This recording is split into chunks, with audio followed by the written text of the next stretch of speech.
तौहीद की अमानत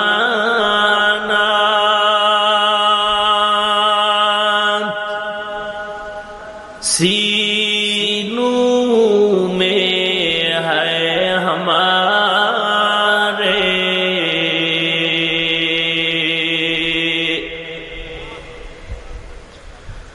तौहीद की अमानत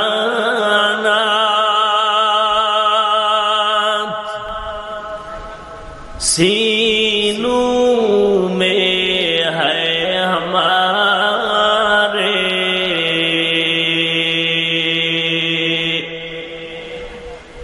आसान ही मिटाना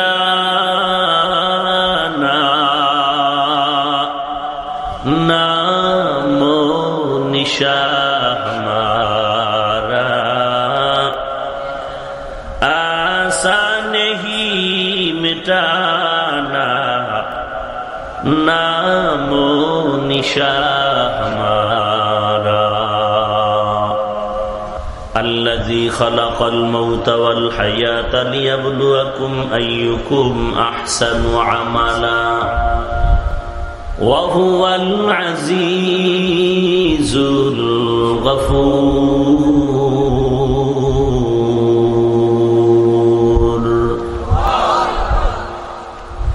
আল্লাহ বলেন আমি পরীক্ষা করে দেখব কারা উত্তম আমল করে। পরীক্ষা হবে 5টা জিনিসের মাধ্যমে। 1 নম্বরে ভয়, মিনাল খৌফ 2 নম্বরে ক্ষুধা, খানায় কষ্ট, খানা নাই, ক্ষুধার তৃষ্ণা। ওয়ানাকসিম মিনাল আমওয়াল 3 নম্বরে সম্পদ দিয়ে আমি নিয়ে যাব। ওয়াল আনফুস জীবন দিয়ে নিয়ে যাব। ওয়াস সামারাত ফল ফসল দিয়ে আবার ঘাটতি করায় দিব। পালানের কোনো সুযোগ নাই রে গোলাম। এই বিশাল পরীক্ষায় যদি তুমি পাস করতে চাও, একটা পুঁজি লাগবে, যেই পুঁজি না থাকলে তুমি পাস করতে পারবে না। ওই পুঁজির নাম হলো ধৈর্য। ওই পুঁজির নাম কি? ধৈর্য। ধৈর্য এমন একটি সম্পদ, আল্লাহ বলেন এই পুঁজিটা যার থাকবে আমি হাসরের দিন তাকে বিনা হিসাবে জান্নাত দিয়ে দিব। ইন্নামা ইউওয়াফাস সাবিরুনা আজরাহুম, ইন্নামা ইউওয়াফাস সাবিরুনা আজরাহুম বিগাইরি হিসাব।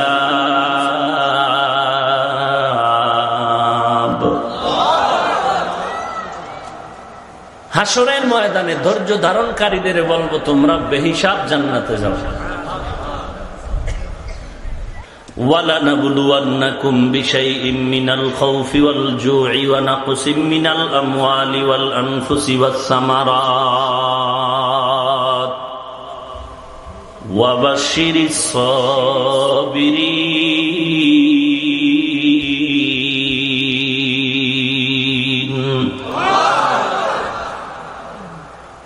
আল্লাহ তাআলা বলেন 5টা জিনিসের মাধ্যমে আমি আল্লাহ তোমাদের পরীক্ষা করব। যদি পাস করতে চাও, একটা পুঁজি তোমার অর্জন করা লাগবে। পুঁজিটার নাম হলো কি?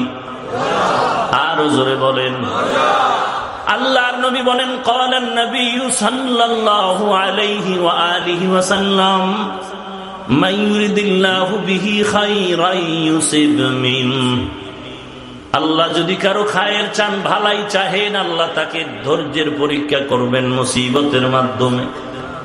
আল্লাহ বলেন আমি 5টা জিনিসের মাধ্যমে পরীক্ষা করব তোমাকে। 1 নম্বরে ভয়। তুমি আল্লাহকে মানতে গেলে তোমার উপরে বিপদ। তুমি যদি আল্লাহর জিকির করো তোমার উপরে বিপদ। তুমি যদি নামাজ পড়ো তোমার উপরে বিপদ। তুমি যদি কোরআনের বয়ান শুনো, বয়ান করো, তোমার উপরে বিপদ আসবে। তোমাকে জেলখানায় নিবে, তোমার খানা বন্ধ করে দিবে, কোরআনের বয়ান করা যাবে না, বয়ান করতে গেল বিপদ, শুনতে গেল বিপদ, মাইকের আওয়াজ বন্ধ করো, সোনার ছেলেদের লেখাপড়ার ক্ষতি হয়ে যাচ্ছে। ওরে আল্লাহর বান্দা, কে জিজ্ঞাসা করবে হাজী সাহেব? কোরআনের বয়ান করলে মাইকের আওয়াজ কমাও, সোনার ছেলের লেখাপড়ার ক্ষতি হয়। তোমার মাইয়া বলার বিবাহের গায়ে হলুদের অনুষ্ঠান, 5 তলা বিল্ডিং এর ছাদের উপরে ডেক্সেট চলে আর নাচানাচি চলে। ডেক্সেটের গানের আওয়াজের কারণে বিল্ডিংটা কাঁপে, জমিন কাঁপে, ঘুমের বাচ্চা লাফায় উঠে। তোমাকে তখন কানে আঙ্গুল দিয়া কে বলবে আওয়াজটা কমাও, সোনার ছেলের লেখাপড়ার ক্ষতি হয়। আল্লাহ পাক বলেন দুনিয়াটা পরীক্ষার হল। রাহমাতুল লিল আলামিন কোরআন পড়ে বেঈমানেরা কানে আঙ্গুল দেয় বলে কোরআনের আওয়াজ শুনবি না। এরে নবীর উম্মতের দল, মায়ার নবী দাওয়াতের কাজে যায়, রাস্তায় বাধা, একের পর এক বিপদ। এরে নবীর উম্মতের দল, একদিন আফ্রিকার জঙ্গলের বেলাল রাহমাতুল লিল আলামিনের দরবারে সে কালেমা পড়ে মুসলমান হয়ে গেলেন। বেলালের কণ্ঠে আল্লাহর মোহাব্বতের আওয়াজ। যে বগুড়ার দধি খায় না তাকে মজা বুঝাইলে বান্দা বুঝতে পারে না। কুমিল্লার রসমালাই কত মজা, যে না খায় সে বুঝবে না। এরে নবীর উম্মতের দল, আল্লাহর মোহাব্বতে নামাজে দাঁড়াইয়া সেজদা করলে যে কি মজা, যে নামাজ না পড়ে সেই বান্দাকে বুঝানো যায় না। এক বান্দা আজান শুনিয়া দৌড়ায় পালায় যায়, নামাজ পড়বে না, বিড়ি টানতে টানতে অন্যদিকে যায়। আর এক বান্দা বৃষ্টির মধ্যে ভিজতে ভিজতে বান্দা মসজিদে হাজির। স্ত্রী বলে বৃষ্টি হচ্ছে, যায় না, বলে কথা কম বলো। ফজরের আজান হওয়া মাত্র বান্দা মসজিদে হাজির হয়ে গেল। এক বান্দা আজান শুনিয়া নাক টেনে ঘুমায়, দরজা আটকায়া দেয় কোনে আওয়াজ যেন না আসে। আর এক বান্দা ঠান্ডা পানি দিয়ে অজু করিয়া মসজিদের বারান্দায় হাজির। কারণটা কিরে ভাই? একমাত্র যে ইবাদতের মজা বুঝে না, ওই বান্দাকে ইবাদতের মজা বুঝানো যায় না।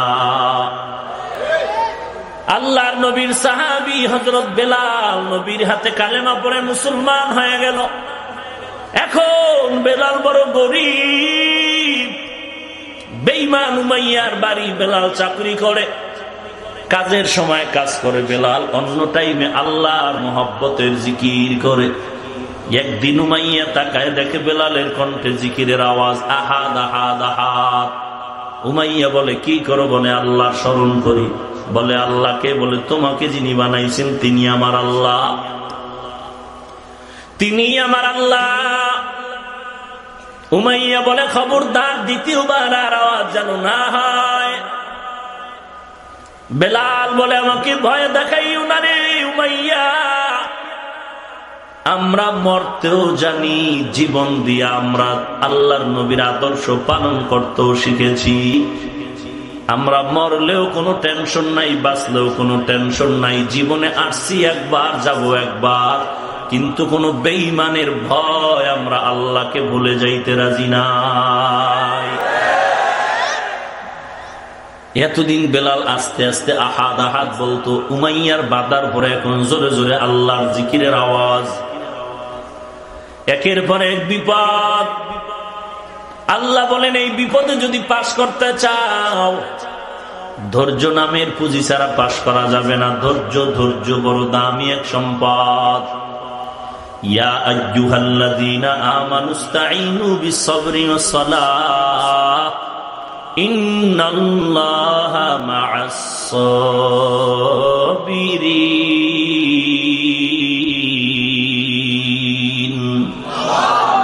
আল্লাহ তাআলা বলেন সাহায্য কামনা করো ধৈর্য আর নামাজের মাধ্যমে, আমি আল্লাহ ধৈর্য ধারণকারীর সাথেই থাকি। ইয়া আইয়ুহাল্লাযীনা আমানুসবিরু ওয়াসাবিরু ওয়ারাবিতু ওয়াত্তাকুল্লাহ। বান্দা শুধু ধৈর্য ধারণ করলে হবে না, ধৈর্যের উপরে মজবুত হয়ে জীবনটাকে চালাও। এর নবীর উম্মতের দল, এক যুবক সন্তান, এমন কোন অন্যায়ের পথ নাই বান্দা ঢুকে নাই। আল্লাহ দয়া করে হেদায়েতের দরজায় কবুল করেছেন।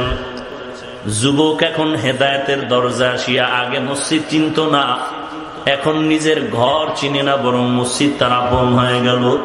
24টা ঘন্টার মধ্যে ঘরের মধ্যে যেই সময় কাটায় তার থেকে বেশি সময় কাটায় আল্লাহর ঘরে। এখন তার কাছে মসজিদ বড় আপন। রাতের অর্ধেক টাইম মসজিদে কাটায় দেয়, 5 ওয়াক্ত নামাজের আজানের বহু আগে এসে মসজিদে বসে থাকে। কিন্তু গরিব বান্দা কাজ না করলে ঘরের চুলায় আগুন জ্বলবে না। আল্লাহর বান্দা নিজে রিজিকের তাগিদের জন্য মানুষের বাড়ি কাজ নিল, কাজ করতেছে ঠিক, আজান হওয়া মাত্র বান্দা যেখানে সময় পায় নামাজে দাঁড়ায় যায়। রাস্তার মধ্যে সময় পেয়েছে, আজান হয়েছে, নামাজে দাঁড়ায় গেল। জমিনের ফসলি জমিনের মধ্যে কাজ করে, নামাজের সময় হয়ে গেল, নামাজে দাঁড়ায় গেল। বান্দা যখন বিবাহের সময় ঘনিয়ে আসলো, আল্লাহর দরবারে কান্না করে, আল্লাহ তোমার নবীর সুন্নতের আমলটা তুমি আমার জন্য করো, কিন্তু আমি কি বলবো, আমি তো বড় গরিব, আমি গরিবের কাছে কে মেয়ে বিবাহ দিবে আমার তো জানা নাই। আল্লাহর বান্দা কারো কাছে না বলে শুধু আল্লাহর দরবারে মোনাজাত করে, কান্না করে, নামাজ পড়ে, দোয়া করে। চোখের পানি দিয়া যদি বান্দা দোয়া করো, ওই কান্নাওয়ালা দোয়া কখনো ফেরত যাবে না। আল্লাহর বান্দা গরিব যুবকের দোয়াটা কবুল হয়ে গেল। আল্লাহ তাআলা সন্ধান দিয়ে দিলেন, অমুক জায়গায় এক গরিবের মেয়েটা বিবাহ করে নাও। যদিও তার বাবা মা বড় গরিব, কিন্তু আল্লাহর বান্দি বড় পর্দানিশী কোরআনওয়ালা। এরে নবীর উম্মতের দল, দুনিয়াতে কিচ্ছু পাও নাই, কোরআন শিখতে পেরেছো, আলহামদুলিল্লাহ, তুমি সব কিছু পেয়ে গেছো। আর দুনিয়ার বাড়িগেরি সব পাইলি, কোরআনটা পড়তে জানলি না, তুই কিছুই পাইলি না রে বাবা। কোরআন যে এমন একটা সম্পদ, এই কোরআন এমন একটা কিতাব, শুধু তাকাইয়া দেখলেও আমল নামায় সওয়াব। কপাল বড় খারাপ। ভালো একটা সন্তান যদি চাও, কোরআনওয়ালা মা ঘরের মধ্যে নাও। কতই নাও, কপাল ভালো যেই সন্তান রে ছোটবেলায় মা নিজেই কোরআন শরীফ শিখাইতেছে, মা বাচ্চাটারে শিখাইতেছে আলিফ বা তা সা পড়, আম্মাজান শিখাইতেছে পড়ো আসসালামু আলাইকুম ওয়া রাহমাতুল্লাহ। ইমাম গজালি রহমাতুল্লাহ আলাইহি বলতেছেন, প্রত্যেকটা সন্তানের জন্য প্রথম শিক্ষা প্রতিষ্ঠান হলো মায়ের কোল। মা সন্তানকে যা শিখাবে সন্তান তা শিখবে। দেখবেন নামাজি ফ্যামিলির মধ্যে মা নামাজ পড়ে আজান হয়ে গেল, দেখবেন শিশু বাচ্চাটাও মায়ের পাশে নামাজে দাঁড়ায় যায়। মা বুকে হাত বাঁধিয়া কেরাত পড়ে, আলহামদু পড়ে, সূরা কেরাত পড়ে, বাচ্চাও কিচ্ছু জানে না, কিন্তু তাকায় দেখে মায়ের ঠোঁট নড়ে, বাচ্চাটাও তখন ঠোঁট নাড়ায়। মা যখন রুকুর মধ্যে যায়, বাচ্চাটাও রুকুর মধ্যে যায়। মা যখন সিজদায় পড়ে যায়, বাচ্চাটাও সিজদার মধ্যে চলে যায়। মা সিজদা করে নাক আর কপাল ঠেকাইয়া, বাচ্চা সিজদা করে গাল ঠেকাইয়া মায়ের মুখে দিয়ে তাকায়। তাকায় দেখে মায়ের ঠোঁট নড়ে, বাচ্চাটাও ঠোঁট নাড়ায়। দয়াময় আল্লাহ তাআলা বলেন, ও ফেরেশতা তাকায় দেখ, এই বাচ্চাটা নামাজে ঠোঁট নাড়ায় কেন? বলে ওর মা ঠোঁট নাড়ায়। বলে ওর মা কি বলে? বলে ওর মা বলে সুবহানা রাব্বিয়াল আলা। আল্লাহ বলে ফেরেশতারা লেখ, এই বাচ্চাটাও বলে সুবহানা রাব্বিয়াল আলা। এই বাচ্চার সওয়াবগুলো তার মায়ের আমলনামায় লিখে দাও। আল্লাহর বান্দা গরিবের মেয়ের সাথে বিবাহ হয়ে গেল, কিন্তু ইমানের পরীক্ষা বড় কঠিন। এমন এক এলাকায় গরিবের মেয়েটার বাড়ি, যে এলাকায় পর্দা নাই। আল্লাহর বান্দা বিবাহ করার পরে স্ত্রীর সাথে পরামর্শ করলো, এই এলাকায় পর্দা রক্ষা করে থাকা যাবে না, অন্যত্র চলো। বলে স্বামী তুমি যেখানে আমাকে রাখবে আমি সেখানেই চলে যাব, কারণ থাকার বেলায় স্ত্রীকে স্বামীর অধীন বানায় দিয়েছেন আল্লাহ।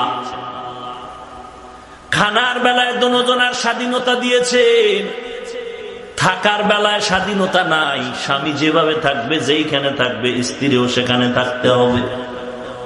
যদি থাকার বেলায় স্বাধীনতা দিয়ে দিত, জীবনে স্বামী আর স্ত্রী মিলমিশে সংসার করতে পারত না। কারণ স্ত্রী বলবে আমাকে বিল্ডিং উঠায় দাও, স্বামী বলবে আমার সামর্থ্য নাই, তখন ঝগড়া শুরু হয়ে যাবে, মনোমালিন্যতা শুরু হয়ে যাবে, বিবাহ ভেঙে যাবে। আল্লাহর বান্দি বলেন, স্বামী তুমি আমাকে যেখানে রাখবা সেখানে আমি যাব। আল্লাহর বান্দা পাহাড়িয়া জঙ্গলের কিনারা একটা ভাঙা ছোট ঘর, ওখানে কোন বিবিকে ভেতরে রেখে অজু গোসলের পানিটা ভেতরে দিয়া বাহির থেকে দরজা আটকায় মানুষের বাড়ি কাজে যায়। আল্লাহর বান্দা কাজ করিয়া বাজার থেকে সদয় কিনে যা কিনে আনে তাই ঘরে রান্না হয়। স্ত্রীকে বের হতে দেয় না, পর্দার খেলাফ হয়ে যাবে। এরে নবীর উম্মতের দল, আল্লাহর বান্দা অন্যের বাড়ি কাজ করিয়া টাকা পয়সা কিছু জমায়া, আল্লাহর বান্দা নিজেও চলে, সংসারও চালায়, কাজের ফাঁকে ফাঁকে আল্লাহর ইবাদত বন্ধ নাই। আজকে জুমার দিন আল্লাহর বান্দা কোনো কাজ করবে না, আল্লাহর মহব্বতে জুমার মসজিদে আগে হাজিরা দিতে যাবে, কাজ বন্ধ। জুমার নামাজের আজান হয়ে গেল, বান্দা নামাজে যাবে, রওনা হবে। যখন কদমটা দিয়া ঘর থেকে বের হয়, আল্লাহর বান্দি স্ত্রী ডেকে বলে, স্বামী আমার, আল্লাহর ঘর মসজিদে নামাজে যাও, কোনো বাধা নাই, তবে একটু সমস্যা আছে, সমাধান করে দিয়া যাও, এরপরে নামাজে চলে যাও। আল্লাহর বান্দা বলে, কি সমস্যা স্মরণ করায় দাও। বলে, তুমি গম নিয়ে গেছো, আটা ভাঙ্গায় নিয়ে আসবা, মিলের মধ্যে বিদ্যুতের সমস্যার কারণে, মেশিনের সমস্যার কারণে আটা আনতে পারো নাই। জুমার পরে মিল বন্ধ হয়ে যাবে, 2-3 দিন আর মিল খুলবে না। ঘরের মধ্যে অবশিষ্ট আটাও নাই, চুলায় আগুন জ্বলবে না, খানাও থাকবে না। তুমি নামাজ পড়তে যাও, তবে আটার বস্তা আনার ব্যবস্থা করে তারপরে যাও। আল্লাহর বান্দা চিন্তায় পড়ে গেল, নামাজে যাওয়া আমার দরকার, আবার আটার বস্তাটা না আনলেও আমার ঘরে খানা হবে না, আটার বস্তাটাও আনা দরকার। আল্লাহর বান্দা 1 কদম 2 কদম করে সামনে দেয়, চিন্তা করে নামাজে আগে যাব নাকি আটার বস্তা আনতে যাব। এইভাবে চিন্তা করে করে আল্লাহর বান্দা যখন সামনে আগায়, বাড়ির আঙ্গিনা পেরিয়ে যাওয়ার পরে পেছন থেকে একটা ছোট্ট বাচ্চা ডাক দিয়ে বলে, ও চাচা মিয়া দাঁড়াও। কোথায় যাও? বলে, আল্লাহর ঘরে নামাজ আদায় করার জন্য যাই। বলে, তুমি বহু কষ্ট করে যে নিজের হালাল উপার্জন থেকে টাকা কামাই করে একটা দুধের গাভী কিনেছো, সবে মাত্র তোমার নির্ধারিত জায়গার থেকে গাভীটা দৌড়ায় জঙ্গলায় চলে গেছে, ঘর থেকে আমাকে পাঠিয়েছে, তুমি নামাজ পড়তে যাও, কোনো বাধা নাই, তবে গাভীটা এনে দাও, না হয় জঙ্গলার হিংস্র প্রাণী যদি পেয়ে ফেলে ধ্বংস করে ফেলবে, তোমার জিন্দেগির একটা রাস্তা বন্ধ হয়ে যাবে। আল্লাহর বান্দা গরিব, চিন্তায় পড়ে গেল, আমি তো আল্লাহর গোলাম, নামাজ আমার আসল কাজ, ওদিকে আটার বস্তা আনা দরকার, না হয় 2-3 দিন পর্যন্ত ঘরের চুলায় আগুন জ্বলবে না, এদিকে আমার গাভীটাও আনা দরকার। এখন আমার মাথায় বিপদ চেপে বসলো, 2টা, তাও সামান্য নয়, মারাত্মক বিপদ। আল্লাহর বান্দা এখন চিন্তায় পড়ে গেল, আরো সামনে আগাচ্ছে, মসজিদের কাছাকাছি। এমন সময় পেছন থেকে আর এক আল্লাহর বান্দা বলে, যুবক দাঁড়াও। কোথায় যাও? বলে, আল্লাহর ঘরে হাজিরা দেওয়ার জন্য যাই।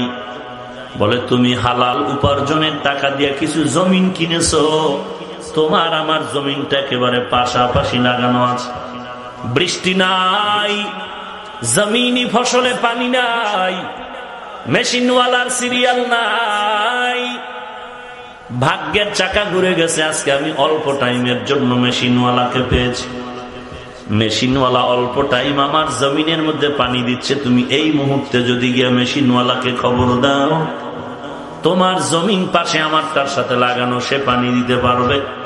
যদি এখন না যাও, তুমি গরিব মানুষের ফসলি জমিনটা নষ্ট হয়ে যাবে। নামাজে যাও, কোনো বাধা নাই, তবে মেশিনওয়ালারে পানি দেওয়ার ব্যবস্থা করে নামাজে যাও। আল্লাহর বান্দা তিনটা মহা বিপদ মাথায় নিয়ে চিন্তায় বিভোর। আটার বস্তা আমার আনা দরকার, গাভী আনাও দরকার, মেশিনওয়ালাকে এই সুযোগে পানি দেওয়ার খবরটাও বলা দরকার, সবার থেকে আমার আল্লাহর ঘরে হাজিরা দেওয়াও দরকার। চিন্তা করে এখন জবাব তালাশ করে কি করতে পারি। জীবনটাও তো বাঁচানো লাগবে, সংসার বাঁচানো লাগবে, স্ত্রীর হক আদায় করা লাগবে। আল্লাহর বান্দা একটু চোখ বন্ধ করে, যার মাধ্যমে বান্দা দ্বীনের হেদায়েতের পথে আসছে এমন একজন আল্লাহওয়ালা, তার বয়ানের দিকে নজর করে একটু জবাব তালাশ করে, হঠাৎ করে অন্তরের মধ্যে জবাব এসে গেল। আল্লাহর ওলি বয়ানের মধ্যে কোরআন হাতে নিয়ে বলেছিলেন, পাহাড় সম পরিমাণ বিপদ নিয়ে যদি বান্দা দাঁড়াও, টেনশন কিছু নাই। ইয়া আইয়ুহাল্লাযীনা আমানুস্তাঈনু বিস-সাবরি ওয়াস-সালাহ, ধৈর্য আর নামাজের মাধ্যমে আল্লাহর স্মরণ করো, বিপদ দূর হয়ে যাবে। আল্লাহর বান্দা তিনটা বিপদ মাথায় নিয়ে সমাধান পেয়ে গেল। আমার এখন ধৈর্য ধারণ করা দরকার, নামাজে দাঁড়ায় আল্লাহকে ডাকা দরকার। আল্লাহর বান্দা দৌড়ায় গেল নামাজের মসজিদে। আটা আনার চিন্তাও বন্ধ করে দিল, গাভী আনার চিন্তাও বাদ, পানির চিন্তাও বাদ। এরে নবীর উম্মত, পর্দার আড়ালের মা বোনেরা ও যুবক ও বৃদ্ধ বাবাজি, রাহমাতুল লিল আলামিন নামাজের কত গুরুত্ব দিয়েছেন। নবী বলেন, কাফের আর মুসলমানের মধ্যে ব্যবধান হলো নামাজ। কাফেরেরা নামাজ পড়ে না, মুসলমান নামাজ পড়বে। এ মুসলমান, রাহমাতুল লিল আলামিন দৈনন্দিন 5 বেলার নামাজ শুধু পড়েন নাই, রাতের বেলা নফল নামাজ পড়েন, তাহাজ্জুদ পড়েন, ইশরাক পড়েন, আওয়াবিন পড়েন, চাশত পড়েন। এরে নবীর উম্মতের দল, তুমি তাহাজ্জুদ যদি পড়তেও না পারো, জবাব তুমি দিবা ইশরাক আওয়াবিন যদি নাও পড়তে পারো। 5 ওয়াক্ত নামাজ দৈনন্দিন তোমাকে পড়তেই হবে। দাঁড়াইয়া যদি পড়ার শক্তি না থাকে, বসে বসে পড়ো। বসিয়াও যদি পড়তে না পারো, শুইয়া শুইয়া ইশারায় পড়ো। তারপরেও নামাজ বাদ দেওয়ার কোনো সুযোগ নাই। নদীর মধ্যে যদি তুমি পড়িয়া একা একা হাবুডুবু খাও, কোন বিপদগামী হয়ে যাও, এরপরে যদি তোমার ব্রেন ঠিক থাকে, জানতে পারো নামাজের সময় হয়েছে, ওই পানির মধ্যে বসিয়া ইশারায় নামাজ পড়া লাগবে, নামাজ বাদ দেওয়ার কোনো সুযোগ নাই। হাসরের ময়দানে নামাজের হিসাব নেওয়া হবে সর্বপ্রথম। এরে নবীর উম্মতের দল, কোন পীর বুঝি না, তরিকা বুঝি না, রাহমাতুল লিল আলামিন 5 ওয়াক্ত নামাজ পড়েছেন। ও উম্মতেরা, 5 ওয়াক্ত নামাজ পড়তেছেন। আল্লাহর নবী বলেন, ও নবী, আল্লাহ বলেন নবী উম্মতের জানায় দেন, যারা 5 ওয়াক্ত নামাজ আদায় করবে সঠিক টাইমে, আপনি আল্লাহ তার আমল নামায় 50 ওয়াক্ত নামাজের সওয়াব দিয়ে দিব। আজান কানে আসতেছে, অনায়াসে জামাত তরক হয়ে যায়, কোনো খবর নাই, বরং হাসি তামাশা দিয়া বলি বাদ দাও, জামাত হয়ে যাক, আমি একা একা পড়ে নিব, কোনো টেনশন নাই। কাস্টমার দোকানে 2 জন বেড়ে গেল, নামাজের জামাতটা ছুটে যাচ্ছে, খবর নাই, বলে একা একা নামাজ আদায় করে নিব। ভালো করে শুন হে মুসলমান, যার নামাজ যত ভালো তার আমল ভালো, নামাজ যার যত ভালো তার আখলাক ভালো, নামাজ যার যত ভালো তার ব্যবহার ভালো, নামাজ যার যত ভালো তার লেনদেন ভালো, নামাজ যার যত ভালো তার চরিত্রটা তত ভালো, নামাজ যার যত ভালো তার জিন্দেগিটা ততই ভালো। যত বড় পাগড়িওয়ালা দেখো জবানের ভিতরে ভেজাল, যত বড় পাগড়িওয়ালা দেখো বুখারী হাদিস ছাড়া বয়ান করে না, কিন্তু ওয়াদা খেলাফ করে, মিথ্যা কথা বলে, গালি দেয়। আল্লাহর কসম করে বলবো, এই পাগড়িওয়ালার ভেজাল হলো নামাজে ভেজাল। নামাজ যদি সুন্দর হয়ে যায়, তার আমল সুন্দর, তার আখলাক সুন্দর, ওয়াদা সুন্দর, লেনদেন সুন্দর। এরে নবীর উম্মতের দল, গরিবের সন্তান নামাজের মুসাল্লায় দাঁড়ায় গেল, নামাজ পড়ে আল্লাহর দরবারে কান্না করে, হে মালিক, 3টা মহা বিপদ মাথায় রেখে তোমাকে ভুলি নাই রে আল্লাহ। তোমার ওয়াদা হলো যেই বান্দা তোমাকে ভুলবে না, তুমিও সেই বান্দাকে ভুলো না। আল্লাহর বান্দা নামাজে কান্না করে বলে, আল্লাহ তিনটা মহা বিপদ মাথায় রেখে তোমাকে ভুলি নাই রে আল্লাহ। তুমি কুদরতি জিম্মায় আমার বিপদ থেকে উদ্ধার করে দাও, সমাধান করে দাও। আল্লাহর বান্দা কান্না করে করে বাড়ির দিকে যখন বিদায় নেয়, আল্লাহর মুহাব্বতের কান্না নিয়ে বাড়ি যায়, মনে মনে আবার ধোঁকা আসতেছে, আমি বান্দার চোখের পানির কথায় কি সমাধান হবে নাকি? আল্লাহর বান্দা কান্না করে ঘরের মধ্যে যায়, বাড়ির আঙ্গিনায় গিয়া তাকায় দেখে আল্লাহর কুদরত, হারানো গাভী তার ঘরের মধ্যে হাজির। ওয়ামান ইয়াতাওয়াক্কাল আলাল্লাহি ফাহুয়া হাসবুহ। আল্লাহ তাআলা বলেন, যে বান্দা বান্দি আল্লাহর উপরে ভরসা করবে, আল্লাহ তাদের জন্য যথেষ্ট হয়ে যাবেন। মান কানা লিল্লাহ কানাল্লাহু লা। যেই বান্দা আল্লাহর হয়ে যাবে, গোটা দুনিয়া তার গোলাম হয়ে যাবে। আল্লাহর বান্দা শুকর আদায় করলেন, আলহামদুলিল্লাহ। এইবার ঘরের মধ্যে রওনা হয়ে গেলেন, ঘরের দরওয়াজা খুলিয়া সালাম দিলেন, ঘরের মধ্যে ঢুকিয়া তাকায় দেখেন তার স্ত্রী বসে বসে রুটি বানাচ্ছে। আল্লাহর বান্দা আল্লাহর শুকর আদায় করে কথা না বলে দরওয়াজা থেকে বের হয়ে দৌড়ায় গেল তার জমিনের মধ্যে, গিয়া তাকায় দেখে ফসলি জমিনের মধ্যে পানি দ্বারা পুরো জমিনটা ভরপুর হয়ে আছে। আল্লাহর বান্দা মনের খুশিতে কান্না করে আবার ঘরে রওনা। ঘরের মধ্যে এসে বলে, ও বিবি, আটার বস্তা তো আমি আনি নাই, কোনো ব্যবস্থাও করি নাই, বলো তুমি কেমনে পেয়েছো? আল্লাহর বান্দি চোখের পানি ছেড়ে কান্না করে আর বলে, স্বামী আমার, তুমি এমন একজন স্ত্রী ঘরের মধ্যে নিয়ে আসছো, আরামে ঘুমাইয়া থাকবে এমন তো নয়। তুমিও গরিব, আমিও গরিবের সন্তান। তুমি আমার সংসারে কত কষ্ট করেছো, আমি নিজ চোখে তাকায় তাকায় দেখতেছি আর আল্লাহর দরবারে দোয়া করতেছি। আমার বাবাও বড় গরিব, আমার বাবা মানুষের বাড়ি কাজ করে করে আমাদেরকে লালন পালন করেছে। মাঝে মাঝে তাকায় দেখতাম আমার বাবা আমার মায়ের কাছে বসে বসে কান্না করে। বাবার কান্নার কারণ আমি মাকে জিজ্ঞাসা করলে মাও কান্না করে বলতো, রে সন্তান, কত মনের দুঃখ নিয়ে তোর বাবার চোখে পানি, ভালো একটা জামা দিতে পারে না, ঈদের আনন্দ করতে পারে না, তোর বাবা তোদের দিতে পারে না, এই দুঃখ নিয়ে কান্নার আওয়াজ। ওই ঘর থেকে আমি আসছি, ও স্বামী আমার, তুমি মানুষের বাড়ি কাজ করে আরাম কষ্ট করবা আর তোমার বিবি ঘুমায় থাকবে, এমন বিবি তুমি ঘরে আনো নাই। আল্লাহর শুকর আদায় করে বলি, স্বামী আমার, যদিও তোমার হক আদায় করে খেদমত করতে পারি না, তবে চেষ্টা করি, আল্লাহর কাছে তৌফিক চাই। আজ তুমি বিপদ নিয়ে যখন মসজিদের দিকে রওনা, আমি ঘুমাই নাই, আমি ওযু বানাইয়া যায় নামাজে হাজির। আল্লাহর দরবারে চোখের পানি ছেড়ে কান্না করি, আল্লাহ, তোমার বান্দা তোমাকে ভুলে নাই, এত কষ্ট করে কামাই রুজি করে এরপরও নামাজ বাদ দেয় না রে আল্লাহ। তুমি মেহেরবানি করে আরশ থেকে, তুমি আসমান থেকে ফয়সালা করে দাও। আমি কান্না করতেছি, মোনাজাত করতেছি, এমন সময় ঘরের দরজায় আওয়াজ। মোনাজাত কমপ্লিট করে দরজা খুলে দেখলাম এক আল্লাহর বান্দা আটার বস্তা নিয়ে দরজার সামনে দাঁড়ানো। ডাক দিয়া কয়, নাও তোমাদের আটার বস্তা নাও। আমি বললাম, এটা কে দিয়েছে, কিভাবে আপনি এনেছেন? বলে, আমারও একটা আটার বস্তা মিলের মধ্যে ছিল, আমি আমারটা আনতে গিয়া ভুলে তোমাদেরটা নিয়ে আসছি, আমানত রক্ষার্থে তোমাদেরটা দিলাম।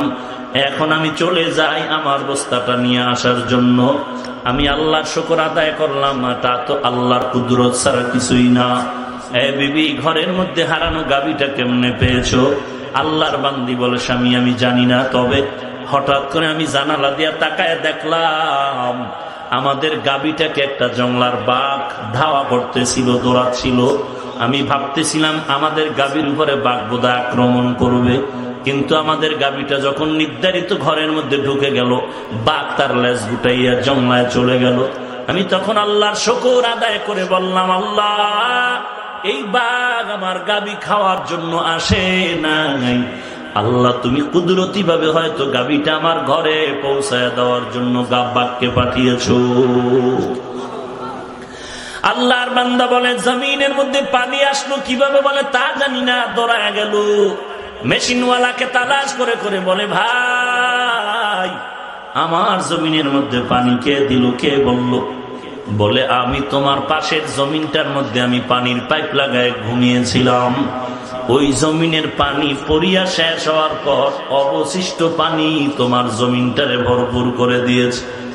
এরে নবীর উম্মতের দল, আল্লাহ তাআলা বলেন, ইয়া আইয়ুহাল্লাযীনা আমানুস্তাঈনু বিস-সাবরি ওয়াস-সালাহ, আল্লাহর কাছে সাহায্য চাও, ধৈর্য আর নামাজ। এরে মুমিনের দল, সারা রাত বয়ান শুনলা, যদি ফজরের নামাজ না পড়ো কি লাভ হবে তোমার এই বয়ানে? এশার নামাজ যদি না পড়ো তোমার কি লাভ হবে এই বয়ানে? তোমার আমার পয়গম্বর রাহমাতুল লিল আলামিন বলেন, কেউ যদি এশার নামাজ পড়ে ঘুমাও, আবার ঘুম থেকে উঠে যদি ফজরের নামাজ আদায় করে নাও, ঘুমাইয়া যেই সময়টারে কাটাইলি ওই সময়টাকেও নেকের পাল্লায় ওজন দেওয়া হবে। মাকুন সুসুতি নামাজে পাঞ্জে গানা ফাওয়াইলুল লিল মুসাল্লিনাল্লাযীনা মুমিনারা এই নামাজে ইমদাদে দা ইস্তাঈনু আয়াতে কুরআন বখা আয়াতে কদ আফলাহারা ইয়াদকুন গৌর কুন্দর মানিয়াজ দিল সাদিকুন। হে যুবক, আমি যদি নামাজ না পড়ে প্যান্ট শার্টটাই লাগায় চলতাম, কে আমাকে বাধা দিত? টুপিটা মাথায় দিলে মাথা গরম হয়, তুই বুঝতো, আমি বুঝি নাই ব্যাপারটা এমন না। লম্বা জামা পরলে শরীরটা আটকায় যায়, বাবা তুমি বুঝতেছো, আমি বুঝি নাই ব্যাপারটা এমন না। দাড়িটা লম্বা করলে যৌবনের ভাব চলে যাবে, তুমি বুঝতেছো, আমি বুঝি নাই ব্যাপারটা এমন না। হুজুর হইয়া সমাজে চললে কত বিপদ আসবে, তুমি বুঝতেছো, আমি বুঝি নাই ব্যাপারটা এমন না। বরং টুপিটা মাথায় দেওয়ার আগে, দাড়িটা রাখার আগে এই মাথার মধ্যে চিন্তা ইতিহাস জানলাম, এই টুপি মাথায় দেওয়ার কারণে কত টুপিওয়ালার ফাঁসি হয়েছে, দাড়িটা লম্বা করার কারণে কত দাড়িওয়ালার ফাঁসি হয়েছে, নবীর তরিকা মতো জিন্দেগিটা চালানোর কারণে কত বান্দা মা বাবা হারা হয়ে গেছে, স্ত্রী সন্তান হারা হয়ে জিন্দেগি চলে গেল। এত কিছু জানার পরেও টুপিটা মাথায় ঢুকাইলাম। এরে নবীর উম্মতের দল, আজকে তোমার পায়ে ধরে ধরে কত বিনয়ের সাথে বলি, বাবা নামাজ পড়ো, টুপি মাথায় দাও, এরপরেও তুমি টুপি মাথায় দিতে চাও না। অথচ আমাকে যদি কেউ কোটি কোটি টাকা দিয়ে বলে, হাফিজ ভাই দাড়িটা কেটে ফেলো, আমি বলার আগে তোমার ইমান কি বলে আমি টাকার লোভে দাড়ি কাটবো নাকি বলো? একটু জবাব দাও রে বাবা। বালিশে মাথাটা লাগাইয়া চিন্তা কর, আজকে তোরে পায়ে ধইরা বুঝানোর পরও কেন তুই টুপি পড়তে চাও না? আর আমাকে কোটি কোটি টাকার লোভ দেখাইলো, আমি কেন দাড়ি ফেলবো না, টুপি ফেলবো না, জামা ফেলবো না? দুনিয়ার কোন লোভ কান কিছুই না। আল্লাহর কোরআনটা পড়ে যখন দেখলাম, ইন্নাল আবরার লাফি নাঈম ওয়া ইন্নাল ফুজ্জার লাফি জাহিম, নেক আমল ওয়ালাদের জন্য জান্নাত, গুনাহগারের জন্য জাহান্নাম। জান্নাতটা কেমন আল্লাহ তাও বলেছেন, আবার জাহান্নামটা কেমন তাও আল্লাহ কোরআনের মধ্যে বলেছেন। জাহান্নামটা গুনাহগারের জন্য বড় ভয়ঙ্কর আযাবের ঘর। আল্লাহ তাআলা বলেন, জাহান্নাম বড় ভয়ঙ্কর জাহান্নাম, ওই জাহান্নামের আযাব সহ্য করা যাবে না রে ভাই। আজকে জমিন থেকে 9,30,00,000 মাইল উপরে সূর্য দিনে ছিল, রাতে নাই, এরপরে তো গরম লাগে, ফ্যানের বাতাসেও ঘাম কমে না, ঠান্ডা কমে না। এরে নবীর উম্মতের দল, আল্লাহর নবীর হাদিসের মধ্যে কোনো ভুল নাই। রাহমাতুল লিল আলামিন বলেন, এই সূর্যটা হাসরের ময়দানে মাথার উপরে চলে আসবে, একটা মুখ জমিনে দেওয়া আছে, ওই দিন 12টা মুখ জমিনের দিকে দেওয়া হবে। আল্লাহ অর্ডার করবে, সূর্য তোর যত তাপ আছে জমিনের মধ্যে ছেড়ে দে। সূর্যের তাপে নবী বলেন, বেঈমান গুনাহগারের মাথার মগজ ভাতের মারের মতো ঘুরতে থাকবে, জমিনটা তামা হয়ে যাবে। এক পার্শ্ব থেকে জাহান্নামের আওয়াজ, চিল্লায় বলবে, বলবে, ও আল্লাহ, জাহান্নামের খোরাক দাও, গুনাহগার গুলো ভেতরে দাও। অপর দিক থেকে আল্লাহ কাহ্হারিয়তের আওয়াজ দিয়া বলবেন, ওয়ামতাজুল ইয়াউমা আইয়ুহাল মুজরিমুন। আল্লাহ বলবেন, ও গুনাহগারের দল, তোমরা নেককারদের থেকে আলাদা হয়ে যাও। এই আওয়াজের কারণে হাসরের ময়দানটা থরথর করে কাঁপতে থাকবে। এরে নবীর উম্মতের দল, আর নেক আমলওয়ালাকে আল্লাহ বলবেন, তোরা ডান পাশে নূরের তৈরি আরশে আজিমের নিচে গিয়া ছায়া নাও। আমি আল্লাহ বিচারটা শেষ করার পরে আমার আশেকদের সাথে মোলাকাতের ব্যবস্থা করব। আর গুনাহগার যখন আলাদা হতে চায় না, আল্লাহ তখন নিজে একটা বাছনি দিবেন। আল্লাহ কুদরতি ভাবে ওই বাছনির কারণে চিটার মতো জাহান্নামী গুনাহগার গুলো উড়িয়া উড়িয়া জাহান্নামের দরজার দিকে যাবে। আল্লাহ কুদরতি আওয়াজ দিয়া বলবেন, ওয়াসিকাল্লাযীনা কাফারু ইলা জাহান্নামা যুমারা। এদেরকে শিকল দিয়া বাঁধো, এরা জাহান্নামের আসামি, পাপিষ্ঠ। আমি আল্লাহর দেওয়া নিয়ামত, আমার দেওয়া পানি, আমার দেওয়া বাতাস, আমার দেওয়া সূর্যের আলো, আমার দেওয়া মাছ, আমার দেওয়া সব নিয়ামত ভোগ করার পর এই বান্দা আলেমদের কথা শুনে নাই, মসজিদে আজান শুনে নামাজে যায় নাই। এই যুবক, তুই বলতেছ আমি লেখাপড়া করি, আমি ব্যবসা করি, কেমনে নামাজ পড়ি? আল্লাহ তাআলা তোর পাশে ওই দিন দাঁড় করায় দিবে। তোর মতো যুবক স্কুল কলেজে পড়িয়াও নামাজ বাদ দেয় না, ওই বান্দাকে তোর কাছে দাঁড়ায় বলবে, ও পারলো স্কুলে পড়িয়া, তুই কেন পারলি না? তোমার আমার মতো যুবক ড্রাইভারি করে নামাজ বাদ দেয় না, ওই বান্দাকে দাঁড় করায় বলবে, রে ড্রাইভার, ওই বান্দা ড্রাইভারি করিয়াও নামাজ পড়লো, তুই কেন পারলি না? এরে ব্যবসায়ী ভাই, আজকে ব্যবসার কারণে তুমি নামাজ পড়তেছো না। তোমার মতো আমার মতো যুবক কোটি টাকার মালিক, ব্যবসা করে, এক টাকাও হারাম খায় না, কৃষি কাজ করে নামাজ বাদ দেয় না, ওই বান্দা শ্রমিকের কাজ করে নামাজ বাদ দেয় না, র্যাব আর্মি পুলিশ বিডিআরের চাকরি করে নামাজ বাদ দেয় না। এরে বান্দা, একটু চিন্তা কর, কয়দিন আর যৌবনের বাহাদুরি করবি? চোখ দুটো বন্ধ করে তাকাইলেই তো দেখি আমার খেলার মাঠে কত বন্ধু ছিল, আজকে অনেকেই নাই, অনেকের খবরও জানা নাই। লেখাপড়ার জীবনে কত বন্ধু নিয়ে আড্ডা করেছিলাম, আজ অনেকেই নাই। একদিন খবর হয়ে যাবে তুমিও নাই। সেদিন এক জায়গায় বয়ানে গেলাম, মোনাজাতে একজনে বলতেছে, দোয়া করেন, আপনার বয়ানে আসতে গিয়া একদল যুবক অ্যাক্সিডেন্ট হয়ে মরে গেছে। আর এক জায়গায় গিয়া শুনলাম, মোনাজাতের পরে বাড়ি যাওয়ার সময় অ্যাক্সিডেন্ট হয়ে যুবকরা মারা গেল। এ যুবক, তুই এই ময়দানে বয়ানে পড়ছো, এখন বাড়িতে যাওয়ার গ্যারান্টি নাই। আবার যে যাবি, আগামীকাল এই মাঠে আসার কোনো গ্যারান্টি তোমার হাতে নাই। এরে আল্লাহর বান্দা, কোনো অ্যাক্সিডেন্ট লাগবে না, হঠাৎ বুকে ব্যথা, হঠাৎ বিছানায় পড়ে গেল, মরে গেল। এরে নবীর উম্মতের দল, আল্লাহ আকল দিয়েছে, একটু চিন্তা কর। আমিও তোর মতো একটা যুবক সন্তান, আজকে মাথাটা নষ্ট করি না রে ভাই। যদি টুপি দাড়ি ফালাইয়া প্যান্ট শার্টটাই লাগায় চলতাম, আর একতারা হাতে নিয়ে কোম্পানিগঞ্জের বাজারে বাজারে গান গাইতাম, কে আমার গান না শুনতো? এরে আল্লাহর বান্দা, কওমি মাদ্রাসায় পড়লে চাকরি পাওয়া যাবে না, তাও বুঝি। এরে বান্দা, এই মাদ্রাসায় সরকারি সার্টিফিকেট নেই, তাও বুঝি। এরে নবীর উম্মতের দল, এত কিছু বুঝার পরে কোরআন ছাড়ি না, হাদিস ছাড়লাম না, মাদ্রাসায় পড়া ছাড়লাম না। এরে নবীর উম্মত কই? কোন টুপিওয়ালা কোরআনওয়ালা তো না খেয়ে মরে যায় নাই, অসম্মানে নাই, বরং আল্লাহর মোহাব্বত নিয়ে চ্যালেঞ্জ করে বলবো, এই জমিনের মধ্যে কোরআনওয়ালার মতো, নবীর আদর্শওয়ালার মতো সম্মান শান্তিতে আর কেউ নাই। তুমি বুঝতে পারো না, এটা তোমার জ্ঞানের কমতি, আর কিছুই না। আল্লাহর কাছে তওবা করো, হে মালিক, আমার মতো যুবক যদি স্কুল কলেজে পড়ে নামাজ পড়ে, আমি কেন পারবো না? আমার মতো যুবক যদি আজকে ব্যবসা করে নামাজ পড়ে, আমি কেন পারবো না? আমার কপাল বুঝি পুড়িয়ে গেছে রে আল্লাহ, তুমি আমাকে মাফ করে দাও।